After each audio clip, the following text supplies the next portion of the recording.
नमस्कार मित्रांनो, ही जाधववाडी चिखलीचा भाग आहे।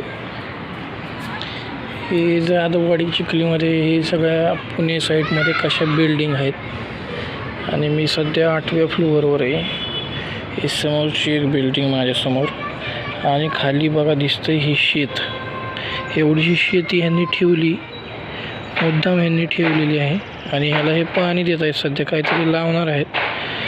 सांगायचा गुणधर्म हाच की काही बी झालं तर शेती ही विकायची नसते, ती जपायची असते।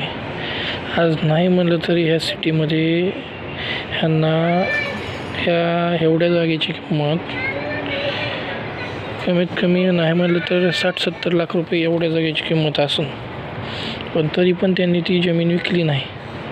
त्यामध्ये ते काहीतरी लावायचं नियोजन करत आहेत, पाणी देत आहेत, पाणी द्यायला सुरू आहे। अशा प्रकारे शेती विकून काही होत नाही। शेती ही पिढ्यानं पिढ्या जाणारी गोष्ट आहे। ह्या पिढीने विकली तर पुढच्या पिढीला भीकच मागावं लागणार आहे। हाच या व्हिडिओचा गुणधर्म।